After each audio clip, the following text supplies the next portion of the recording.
El Salmo 18, el estribillo es: Buenas noches, yo Fray. te amo, Dios, mi fortaleza. Yo te amo, Dios, Yo te amo, Dios, mi fortaleza. mi Salvador, que de la violencia me has salvado.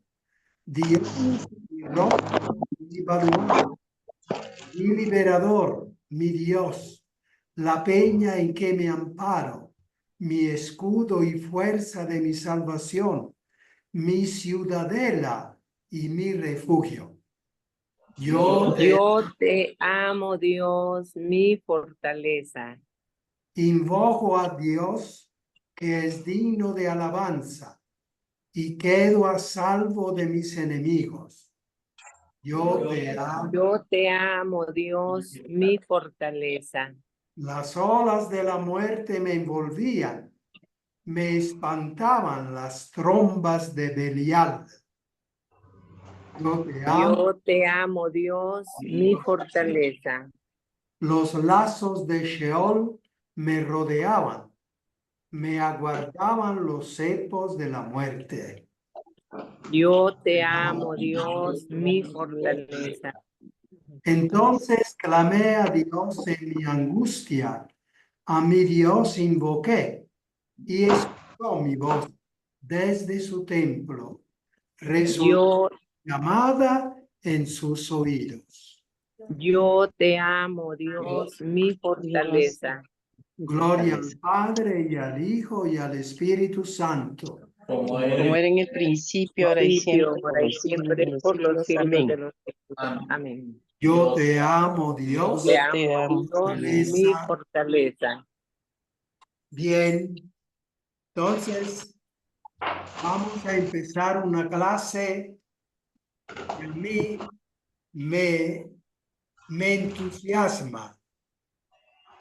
Me entusiasma porque he encontrado la respuesta muy adecuada a una pregunta angustiosa.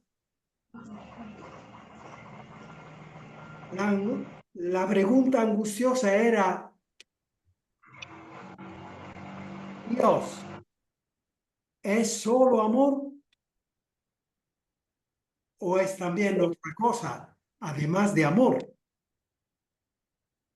Porque yo decía que era solo amor, pero hace poco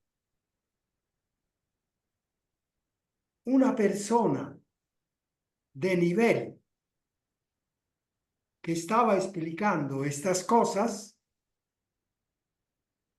es como que decía: cuidado, ustedes que dicen que Dios es solo amor, porque si no la gente no entiende bien. Porque entonces la pregunta que me venía era: entonces Dios no es solo amor. ¿Y cuál es la otra cosa que no es amor? Y la respuesta era evidente. Sí, pero Dios es también justicia. Esta era la respuesta. Y ahí viene la pregunta inmediata.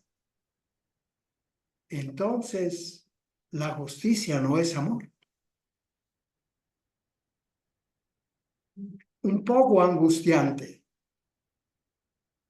He encontrado la respuesta la más bella. Por eso que esta lección, esta clase, me entusiasma. Se puede decir que ha solucionado completamente mi intuición de que Dios es solo amor y ha quedado plenamente. También ha quedado aquello que dice Papa Francisco, que la justicia es misericordia, pero como que no sabía bien conectar. Ahora lo vamos a ver cómo se conecta la cosa.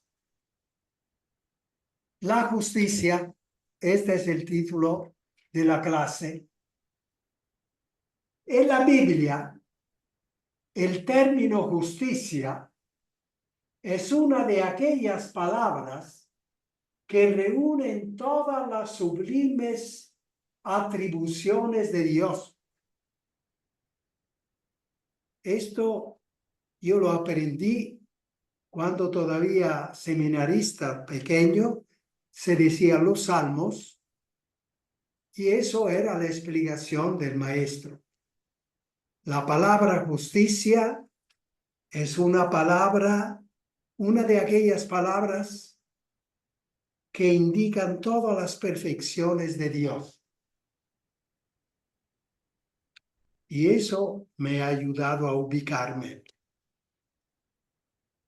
Nosotros hoy hablamos de justicia solo en términos sociológicos. Entonces, esto de saber que en hebreo y por lo tanto en la Biblia y en los Salmos, la palabra justicia no es solamente la cuestión sociológica, sino es una cuestión teológica. Es una de esas palabras que encierran todas las cualidades de Dios. Dios justo. Nosotros esta palabra la entendemos un poco así cuando decimos que Dios nos justifica. Dios nos hace justos. Entonces, nos trae algo de lo de Dios. Entonces, entendemos que la palabra justicia es una palabra que abarca todas las sublimes calificaciones, atribuciones de Dios. Eso abre el campo. Abre el campo. Y se puede decir que entonces también el amor. Entonces, cuando decimos justicia en un marco teológico, en un contexto teológico, estamos diciendo también que justicia es amor.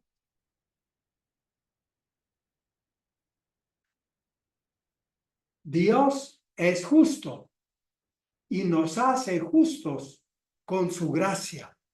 Esto es un lenguaje bastante común en el lenguaje teológico. Pero como digo, últimamente nosotros nos hemos quedado solo en el aspecto sociológico, entonces la justicia ya reducida, no así de amplia como está en la Biblia. Tal vez por eso, cuando la humanidad empezó a organizarse, la virtud de la justicia pasó a ser la expresión de quien quería construir una sociedad según Dios. Queremos una sociedad justa. Dios quiere una sociedad justa. Que no es solo el aspecto sociológico, sino un aspecto total. Una sociedad justa, con todas las cualidades de Dios. Y así cuando se dice de un ser humano, es un hombre justo, en sentido bíblico, no es solo en sentido sociológico, sino en sentido teológico, total. Es una persona con esas cualidades que tiene Dios.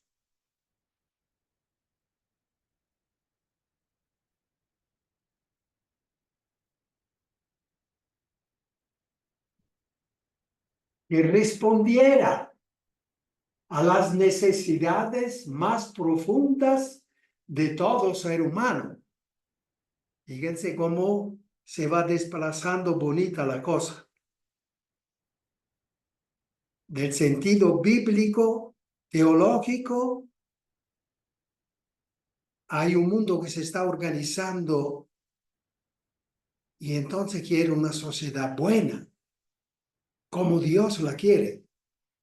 Entonces usa la palabra justicia para indicar esa exigencia de la nueva sociedad que va buscando una organización, una buena organización. Entonces, una que responda a las necesidades más profundas de todo ser humano, la dignidad humana, los derechos humanos, la igualdad. En suma, la palabra justicia es palabra que precisamente encierra todas esas cualidades que Dios requiere de una sociedad que se está organizando bien. Es todavía hoy y será siempre más el hilo conductor de una sociedad en progreso. Esto, vean qué conclusión, la palabra justicia, pasando por ese camino bíblico teológico a una sociedad que se está organizando y que exige lo mejor. Ahora entendemos que la palabra justicia es una de esas palabras que encierra también las cualidades mejores de una sociedad humana. Entonces, nos estamos ampliando. Entonces, entendemos inmediatamente que esta es una cuestión de amor. Es una sociedad que quiere ser construida sobre el amor. Los derechos humanos, la dignidad humana, el respeto mutuo entre los ciudadanos. Todo esto es justicia. Está muy cerca del sentido bíblico teológico. Entonces, ya tenemos una primera respuesta a esa angustia que yo tenía. La palabra justicia en su origen y en su progreso incluye en su núcleo el amor.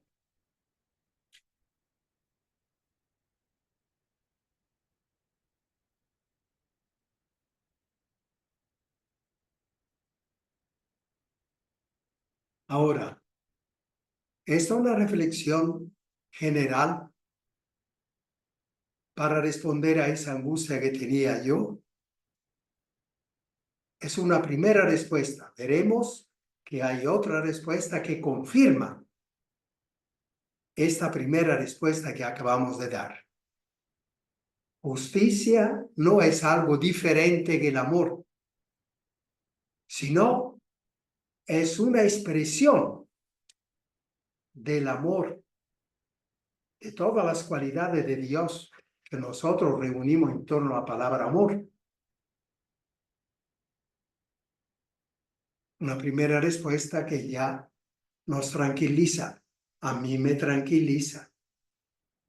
Entonces la justicia también es amor.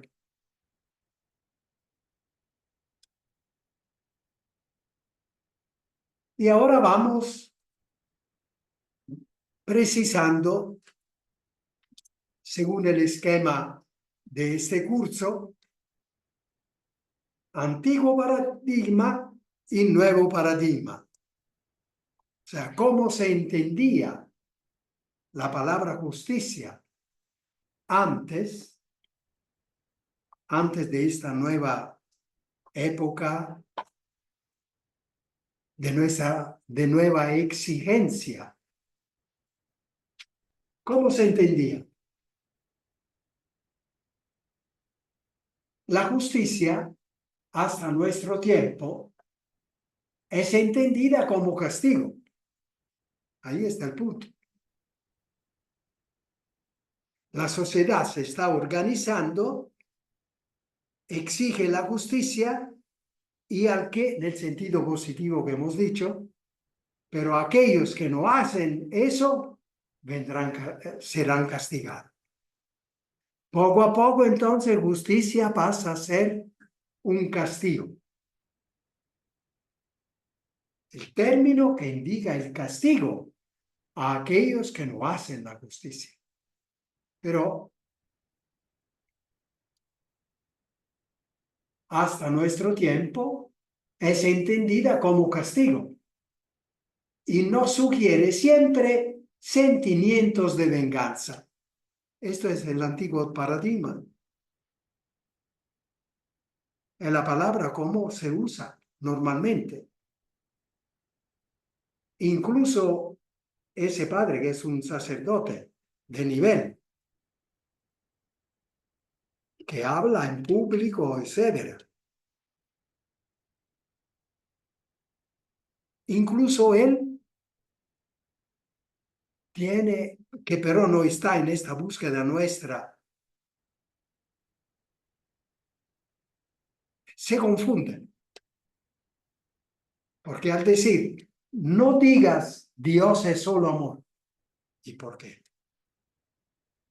¿Qué otra cosa es Dios si no es solo amor? Dígame usted, ¿qué otra cosa es Dios que no sea amor? Y se entiende. La justicia. ¿Cómo? La justicia no es amor. El antiguo paradigma decía que no. Decía que era castigo. Que era castigo. Que era venganza.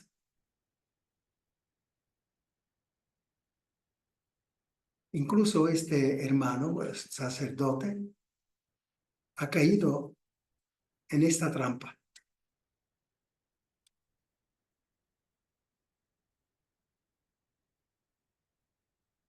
El castigo tiene que ser en proporción de la culpa. Entonces, cuando se dice justicia, uno le pone la mente, el corazón. Sí, pero ha hecho un delito grave. Entonces, la pena de muerte. Poco a poco, el ergastolo, decimos nosotros. La pena perpetua, la prisión perpetua. Aquí creo que es 40 años el máximo, me parece. Entonces, pero eso de decir cosa grave, golpes grave.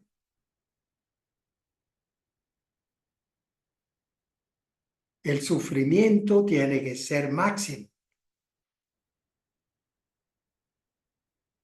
El deber al culpable,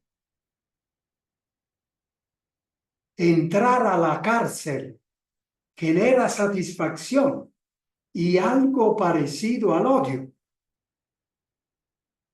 Que sufra al máximo en la cárcel. Esos son los sentimientos que nacen, eso incluso en nosotros, que se supone tenemos un nivel de sensibilidad. Imagínense la gente común. Esto es el peligro más grave que está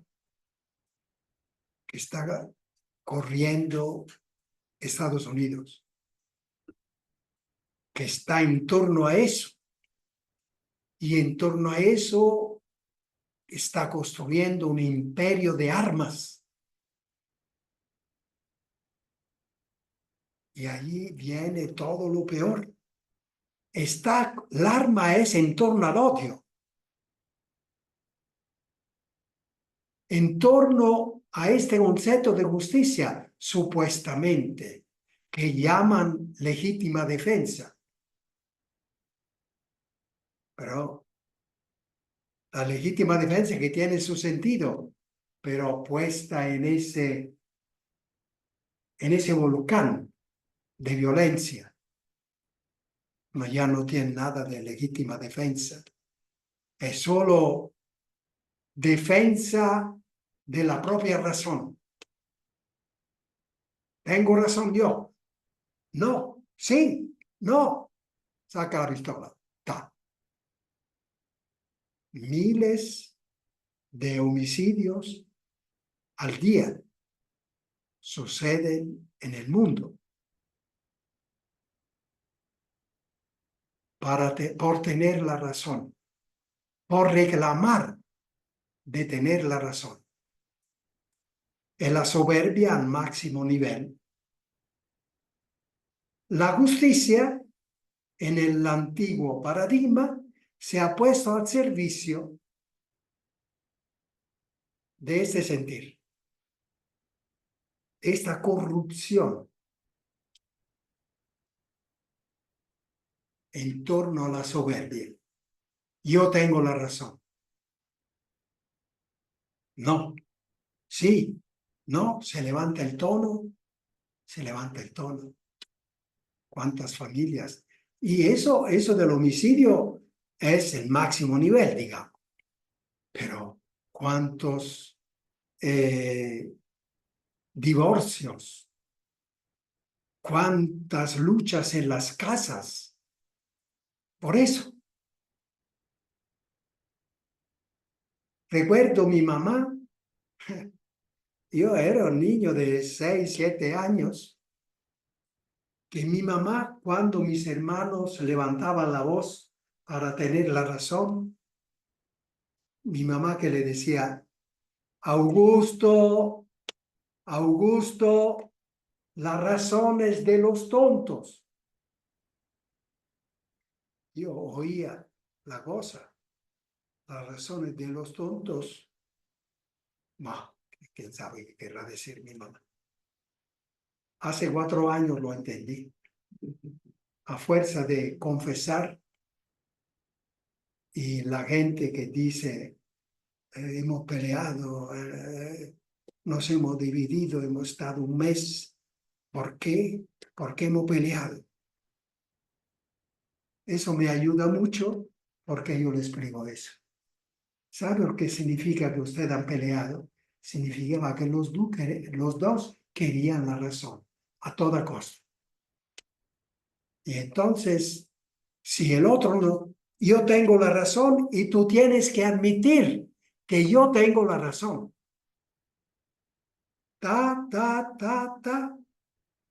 Homicidios y todo lo demás. Para tener la razón. Es la soberbia ya elevada a la cátedra.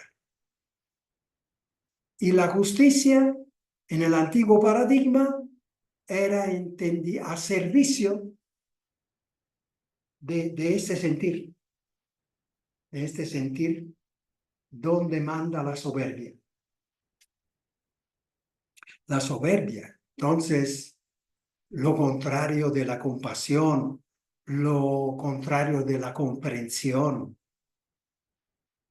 lo contrario de la delicadeza, lo contrario. El deber al culpable entrar a la cárcel, etcétera, que sufra al máximo en la cárcel. Esto es lo que nace espontáneo.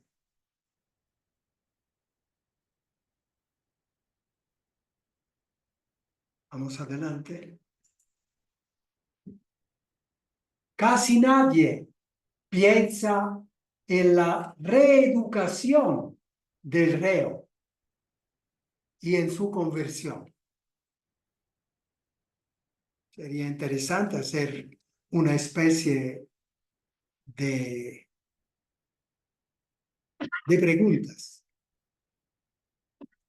Usted vio que agarraron a ese marero. que acaba de asaltar, etc. ¿Qué sentimiento le ha salido? Y tal vez uno en miles y miles, algo de compasión.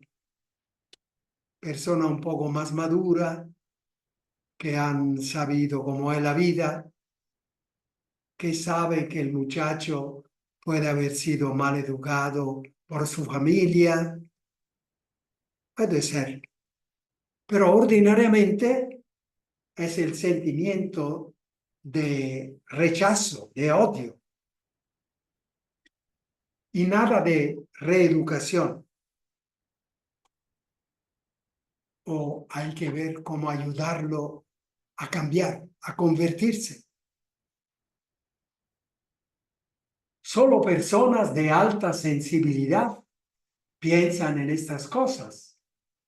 Y alguna vez en periódicos de avanzada se pueden encontrar artículos a favor del cambio cultural hacia la humanización del concepto y práctica de la justicia. Se empieza a leer algo. Incluso en cierta legislación se empieza a leer algo. Las cárceles tienen que servir para reeducar, no para que sean peores.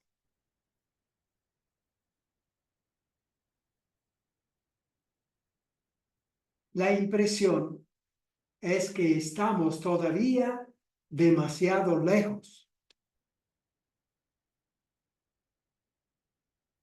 de hacia dónde la justicia tiene que desarrollarse. Y ahora vemos, es la de Dios. Yo no quiero la muerte del pecador. Yo quiero que se convierta y viva. Ezequiel 33:11. ¿Lo puede escribir?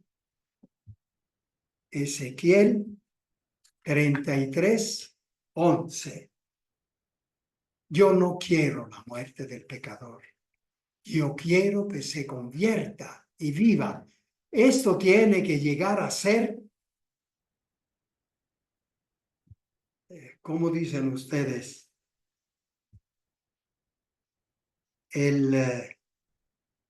Cuando es una frase maestra. Un eslogan. Un eslogan, pero hay una frase, algo así. No me recuerdo cómo se llama. Tiene que ser el eslogan, el sentimiento dominante de todos nosotros. Yo no quiero que vaya a la cárcel, sino que se convierta y viva.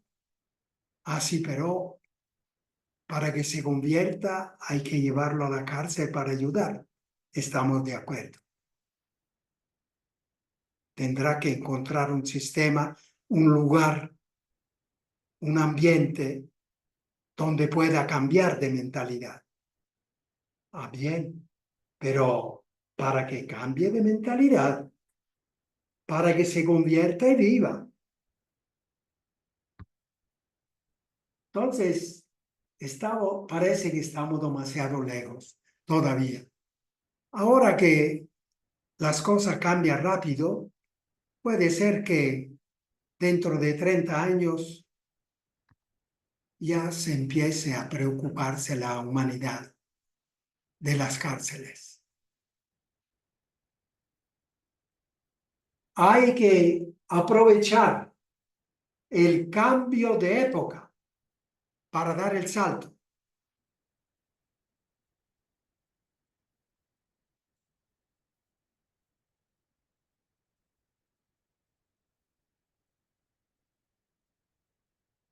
el nuevo paradigma. Ya hemos dicho bastante. El Espíritu Santo, en el comienzo del tercer milenio y al entrar a la cuarta época socio-religiosa, especialmente en el ámbito de la Iglesia, el Espíritu Santo revela el culmen de la palabra justicia. Estamos, nuevo paradigma. El Espíritu Santo presenta el culmen, lo más alto de la palabra justicia, que la sociedad tiene, que la humanidad tiene que agarrar y hacer propio, reconociendo en ella un núcleo de amor. Eso. El Espíritu Santo ya está haciendo ver que la justicia, ¿cómo tiene que ser entendida la justicia? Vean que vuelve al origen bíblico teológico, a exigir que la justicia sea un elemento importante de una nueva humanidad. Una humanidad que sepa amar más. Entonces, lejos de ser algo que va contra el amor de Dios, es algo que indica lo más alto del amor.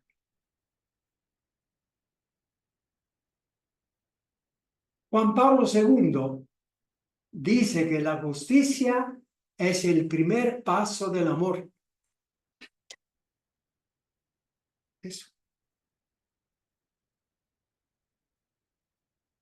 El primer paso del amor. Si tú amas, quieres que esa persona cambie. Entonces usa la palabra justicia, que llegue a ser justo, que significa recuperado, convertido.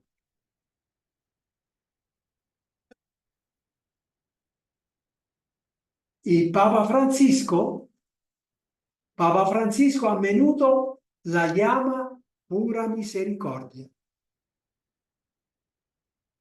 La justicia, pura misericordia. Entonces, este hermano de nivel, teólogo y todo lo demás, que yo aprecio mucho, por cierto. Pero en esto se ve que no ha hecho ese trabajo que nosotros estamos haciendo ya desde hace tiempo de profundizar. Se ha confundido en ese sentido. Es pura misericordia, que es una palabra que viene del latín. Misericordare. Dar el corazón a los miserables. A los miserables. A los pobres, a los débiles, a los marginados, los más necesitados, todo. Los marginados tal vez abarca todo, porque abarca también el aspecto moral.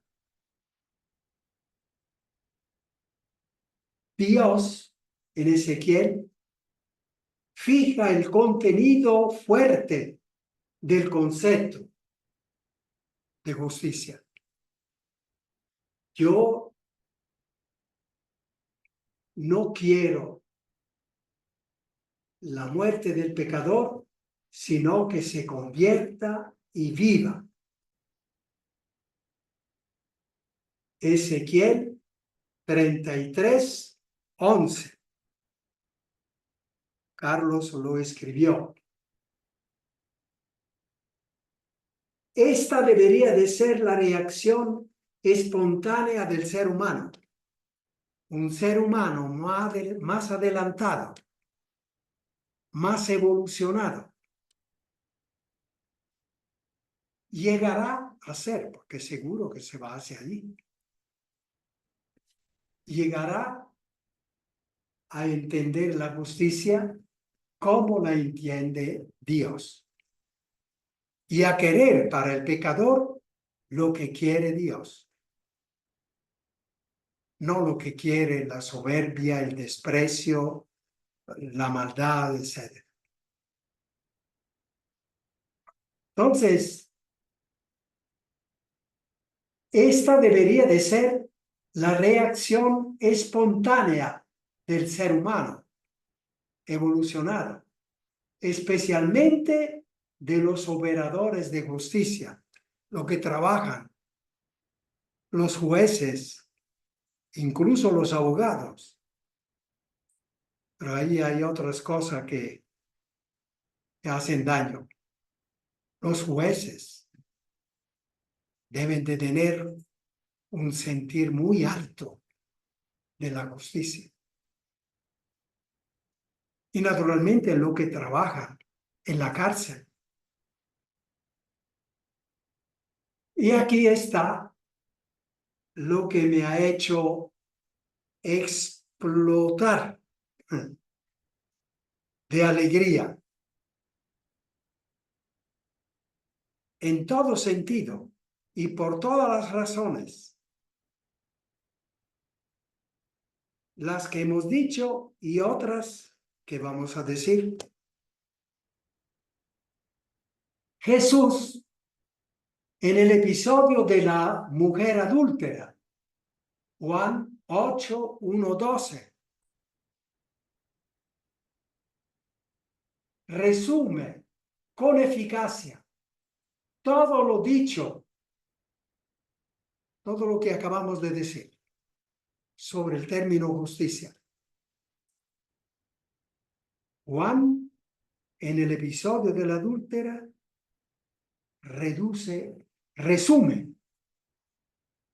todo lo más alto, lo más profundo, lo más bello de esta palabra. Hay una pregunta. Sí. Buenas noches. Una persona que habla solo de justicia y no de amor, ¿es una persona que todavía no sabe qué es el amor de Dios?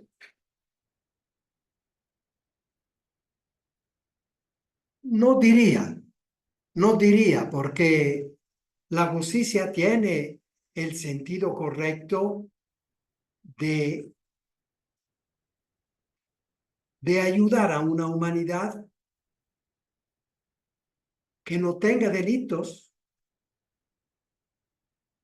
y que es una palabra, un sentido que puede incluir el sentido bueno que estamos diciendo nosotros.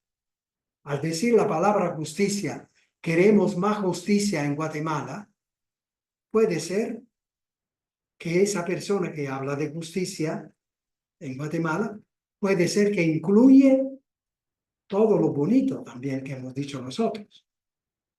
Hay que ver dentro qué sentido tiene de la justicia. Es decir, esto no se puede decir en general.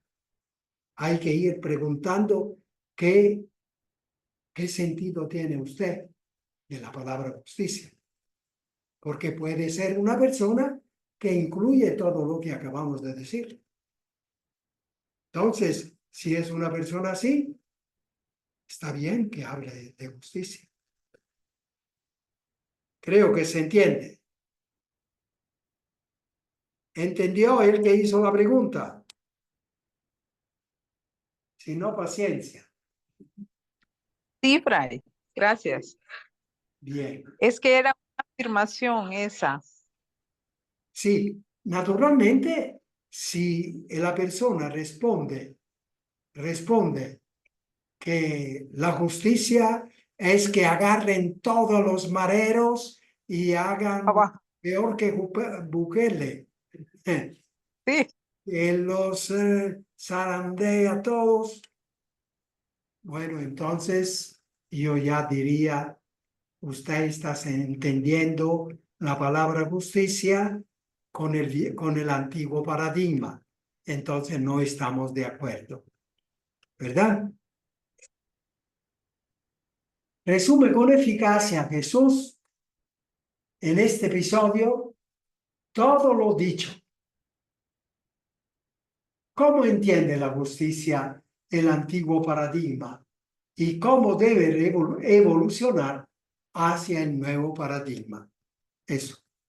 Es un lugar, el episodio de la adúltera resume, sea el antiguo paradigma, sea el nuevo.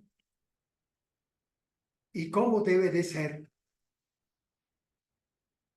Si tenemos que estar con el antiguo o tenemos que estar con lo nuevo.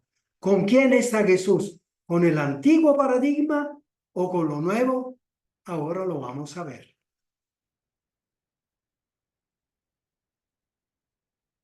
Jesús. Eso.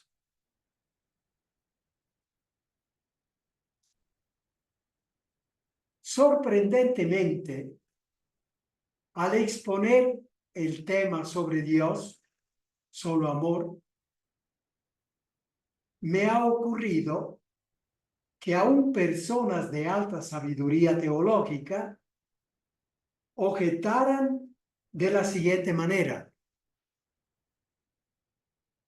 Cuidado, decir que Dios es solo amor se arriesga a confundir a la gente, ignorando que Dios es también justicia, lo que he venido diciendo varias veces.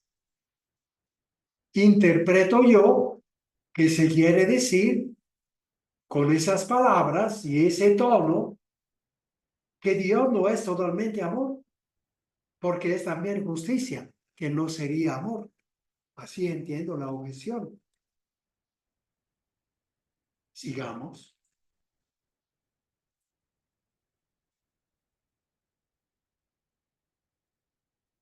Hay que decirlo en voz alta. Dios es solo amor y es justicia, porque la justicia en Dios es pleno amor. Y eso lo hemos explicado. Analicemos, pues, el pasaje evangélico de la adúltera.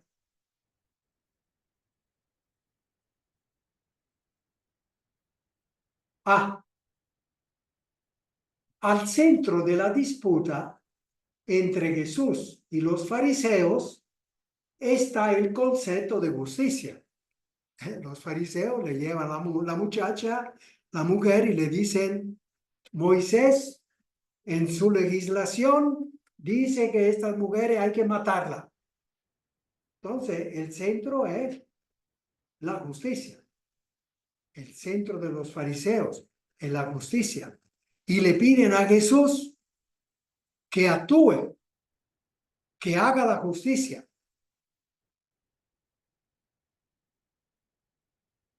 Entonces, al centro de la disputa de Jesús en los fariseos está el concepto de justicia, el juicio sobre una mujer pecadora. De manera que estamos en pleno tema. Por eso a mí me entusiasma esto, porque esto explica el tema desde el corazón.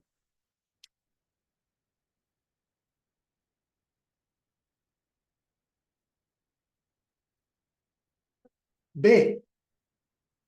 Los fariseos exigían la justicia de la muerte. Mátela. La tenemos que matar. El viejo paradigma. Y lo peor es que se agarra el viejo paradigma haciéndolo defender por Dios, haciendo ver que es Dios que quiere eso.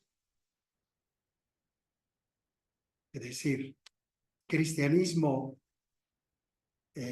con los episodios históricos que mataban a las mujeres que eran brujas, decían, o a personas en nombre de Dios. En cambio, Jesús, que tenía el concepto divino de justicia, eso es lo que dijimos al inicio,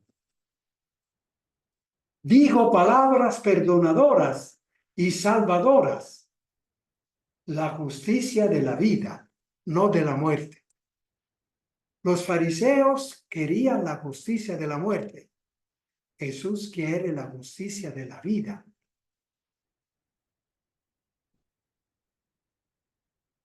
Entonces, la justicia se puede entender de dos maneras. El antiguo paradigma de la muerte. La nueva manera, el nuevo paradigma, la justicia de la vida, como la quiere Dios y como la quiere Jesús. En cambio, Jesús, que tenía el concepto divino de justicia, dijo palabras perdonadoras y salvadoras, la justicia de la vida. Nadie te ha condenado, mujer. Nadie, Señor. Tampoco yo te condeno. Esto hace llorar de conmoción. Jesús, Dios, no condena. No condena. Eso, si lo hubiésemos entendido antes, habríamos dicho lo que dijo San Juan Pablo II al inicio de este milenio. El infierno no lo hizo Dios. Porque que Dios hizo el infierno significa que era del viejo paradigma. Fallaste, castigo tremendo. Vean cómo vuelven las cosas. Tampoco yo te condeno. Vete y en adelante no peques más. Que nobleza, que riqueza. Tampoco es el de la esclavitud del relativismo, como lo llama Benedicto XVI, que todo vale, todo vale. Jesús no dice a la mujer, tampoco yo te condeno, tranquila, vete. Vete, si no, esto te mata. Vete, tranquila. Son cosas que suceden. No. Eso la habría puesta de nuevo en manos de otros asesinos que lo agarrarían de alguna vez. No. Y le dice la verdad. La verdad. El amor y la verdad. Lo máximo. No lo hagas más. Y eso es lo que Dios dice a cada uno de nosotros. En el sacramento de la confesión, eso es lo que se dice. Arrepentidos, yo no te condeno. El sacerdote no está condenando, ni está juzgando. Y el sacerdote lo tiene que saber para no usar un tono de juez. Porque nadie sabe cómo es la conciencia de esa persona que viene a decir que ha hecho cosas graves. El sacerdote responde sobre la palabra de la persona que dice. Dice que ha matado. que pero está arrepentida. Entonces el sacerdote, yo no te juzgo. Yo no sé cómo es tu conciencia interior. Solo respondo a lo que tú me estás diciendo. Y te estoy diciendo que Dios tampoco te condena, te perdona, pero no lo hagas más. Propósito de miente. Profundizando esas cosas, de verdad, hay que conmoverse.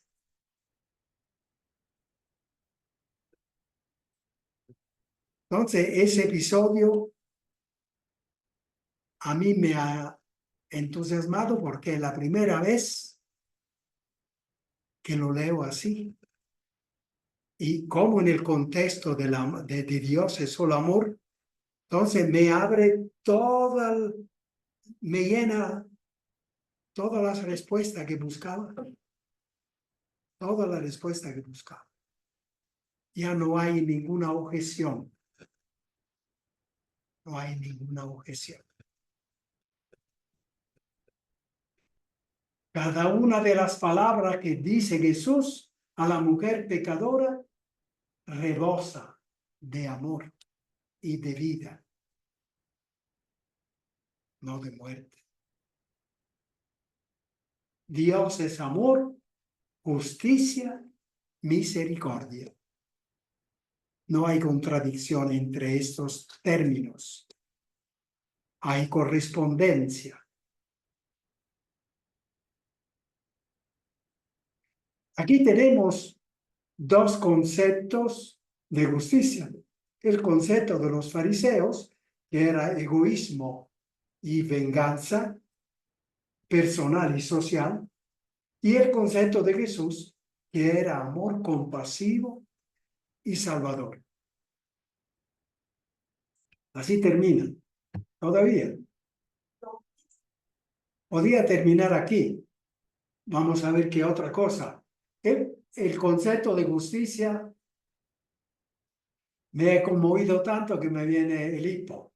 El concepto de justicia que manejamos nosotros se parece más al de los fariseos, el viejo paradigma.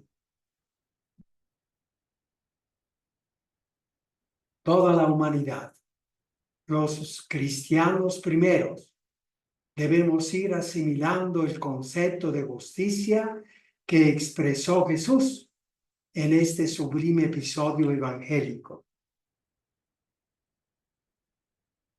Así termina. Estoy contento. Estoy contento por todo. También porque me parece que ustedes también han entendido el conjunto. Ahora a ustedes les queda la tarea de tener el concepto en su memoria, en su inteligencia, con sus palabras. Agarrar bien el concepto de justicia y uniendo todos los elementos para que ustedes mismos empiecen a hacer ejercicio de pasar del viejo paradigma al nuevo paradigma.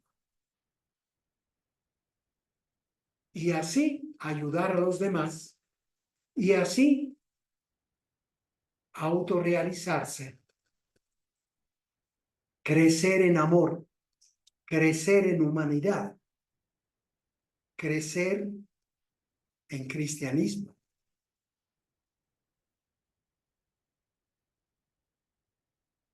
¿Hay alguna pregunta? Imagínate cuántas. No, tal vez. ¿Hay alguna pregunta? Todavía tenemos 10 segundos.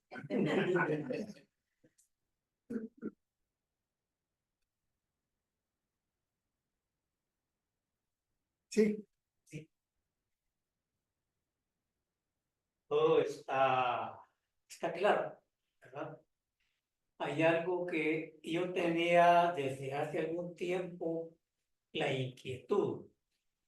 Cuando se va a hacer el sacramento de la confesión, y de último, ya lo que nos explica nuestra doctrina, de que no se vuelva a repetir, es lo que dice acá el mensaje de Jesús con esta mujer pecadora, ¿verdad? Pero hay algo que me inquieta a mí desde hace mucho tiempo, el hecho de que cuando le dan a uno la absolución, que la absolución viene de Dios, le dice, mire, cumpla con tal penitencia. Y lo normal es que le dice, mire, rece una Ave María, rece un Padre Nuestro, otro. Pero esas son oraciones de pienso yo, de agradar a Dios. ¿Por qué lo tengo yo que tomar como penitencia? Sí, la palabra penitencia es una palabra compleja. Creo que la vamos a poner en este libro porque el librito que yo al final tengo intención de hacer. Antiguo paradigma, nuevo paradigma. De todos esos conceptos que vamos tratando en este curso. Ahora, la cuestión que usted pregunta es cuando uno va a la confesión y la penitencia. La penitencia es penitere, en latín significa arrepentirse. Entonces, hay muchos elementos que tienen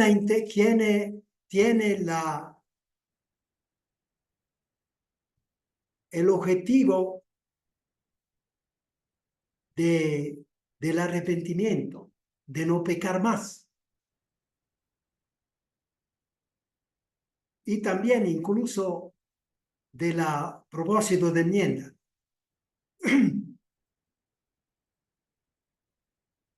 Entonces hay que aclarar. En este caso, por ejemplo, penitencia significa me arrepiento. Entonces, yo voy a comprometerme de hacer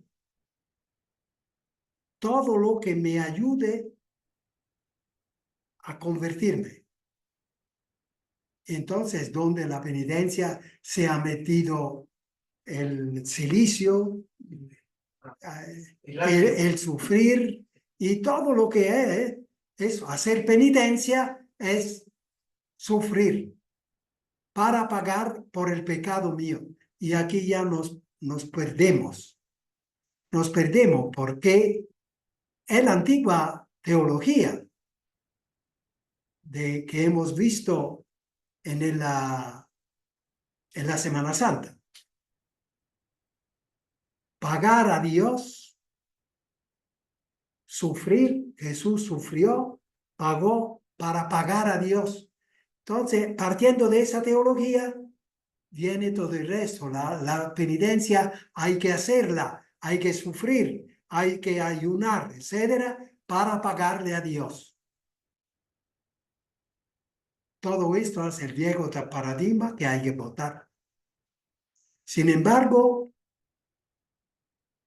hay un nuevo paradigma de la penitencia. Tú haces los pecados porque tienes malos hábitos. En cuanto uno te hace algo, tú le salta encima, le asalta, le dice cosas, los ofende, hasta le pega, etc. ¿Te confiesas de eso? Sí. La penitencia. Tendrá que hacer penitencia. ¿Qué significa? Te digo yo, 10, 15 veces al día, tú tendrás que reflexionar que tienes un hábito horrible y que hace sufrir a la gente y que por lo tanto ofende a Dios. Tú has venido para decir que estás arrepentido de eso. Demuéstralo. Y para eso tendrás que, si hablas en serio, tendrás que hacer la penitencia. O sea, en este caso ya la penitencia no es sufrir para pagar, sino la penitencia es autocontrolarse para adquirir el hábito del autocontrol, para no ofender más. ¿Se entiende? Se puede usar la misma palabra, pero cambio de paradigma. Y eso se puede decir, hay que hacerlo en todos los volúmenes en que está escrita nuestra teología, porque es así. Y en 2000 años, las palabras, los sentidos, los conceptos se han metido como las serpientes en medio del zacate, por todo lado.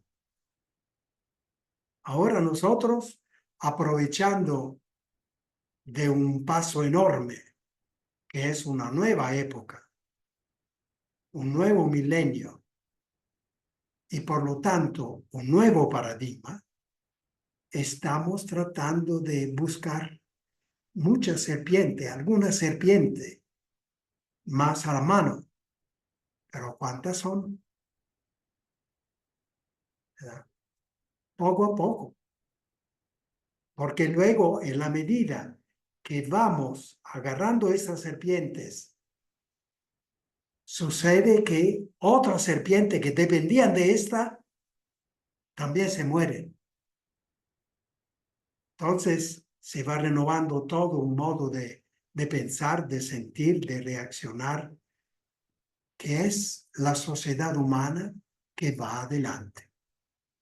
Es el reino de Dios.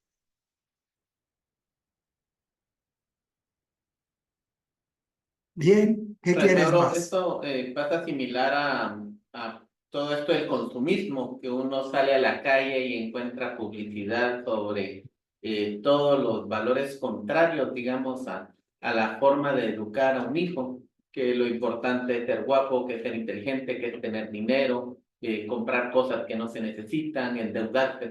Entonces, nos toca educar en contra de todos los mensajes que se envían en el exterior. Entonces, en la parte teológica nos ha pasado algo parecido, ¿verdad?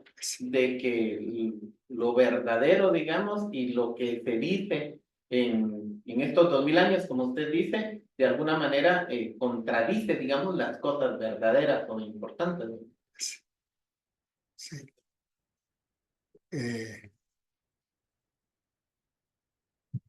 Ahorita se me quería venir. La gente, todavía está la gente. Sí. Me había distraído. Sí, se trata, aquí el estudio es importante, el análisis es importantísimo. Sin embargo, nosotros partimos de palabras fuertes, palabras claves, porque si no, si tenemos que partir de los detalles de la cola, de las colitas, no terminamos nunca, porque las colas son millones. Tenemos que ir un poco a las cabezas, ¿verdad? Que luego tienen 100 colas. La cabeza, para una vez agarrada bien la cabeza, entendida, y entonces vamos haciendo morir los 100 colitas que dependían de eso. Eso, por ejemplo, del consumismo. Eso habría que agarrar. Una cuestión así. Los bienes no son tuyos. Ay, que yo tengo 100 quetzales y voy a comprar lo que quiero. Los 100 quetzales, ¿de quién son? ¿De quién es? ¿De quién son? Tuyo. ¿Dónde lo ganaste? ¿Dónde lo...? Pero delante de Dios. No se trata de quetzales, se trata de dones que tenemos nosotros, de capacidades que tenemos. Capacidad, los artistas, capacidad de dar clase, capacidad de, en fin, de sobresalir en la sociedad. Estos son cosas mías y con eso hago lo que quiere. Eso estás equivocado desde los pies. Porque las cosas no son tuyas. ¿Y de quién son? Son de Dios. Dios. Tú no quieres, no crees en Dios. Aquí nos quedamos. Yo te digo lo que creo yo. Que eso lo encontramos. Nadie de los seres humanos lo ha creado. Y nosotros, por Dios, entendemos aquel que hizo todas estas cosas, que no hizo nadie, si no lo hizo Él. Pero Él las hizo. Entonces, el aire, el bosque, el agua, las hizo Dios. No son tuyas. No puedes agarrar un garrafón de agua y tirarlo cuando hay gente que no tiene agua. Tú estás confundiendo todo. Si el mundo se guiara por lo que tú dices, está arruinado. Afortunadamente no. Entonces, no compres con esos 100 quetzales cualquier cosa. Hace una hora ya te comiste 2 sorbetes. Ahora no lo vas a comprar otro. No tiene necesidad en absoluto. Y tú estás usando cosas que no son tuyas. Que el que las hizo para todos. Y lo tuyo es solo lo que tú necesitas. Nada más. Profundicemos en eso. Entonces agarramos el consumismo, agarramos el neoliberalismo, agarramos el trumpismo, agarramos todo, un montón de gente. Un montón de gente. Y así hay que hacer. Por eso la filosofía es importante. Es una ciencia máxima porque va a la raíz de las cosas. Es buscar el porqué por las últimas causas, la definición de filosofía. Encontrar el porqué de las últimas causas. Porque hay nubes, porque hay vapor agua, porque el mar, y bueno, a lo último. La teología es lo último de lo último. Pero a nosotros que para estudiar teología se nos exige 3 años de filosofía, porque es el camino para ir a buscar lo último. La filosofía es lo último humano, por decirlo así. Lo otro es lo último divino, al cual nos lleva, nos ayuda a encontrarlo, el último porqué humano. Porque es un humano que va buscando el último porqué divino. Bien, la próxima clase de filosofía será el miércoles. ¿Qué miércoles será? De 24. 24. Bien. Entonces, chao. Chao, chao. Chao, chao, Fray. Chao, buenas noches. Con la lectura de la adúltera. Juan 8:11. ¿Cómo es? 8:1:11. Bellísimo. les doy la bendición. El Señor les bendiga y les guarde. Amén. Amén. Amén. Su rostro y tenga misericordia de ustedes. Amén. Amén. Ustedes su mirada misericordiosa y les conceda la paz. Amén. Amén. Les bendiga, hermanos y hermanas, en el nombre del Padre, del Hijo y del Espíritu Santo. Amén. Amén. Amén. Chao, chao, chao.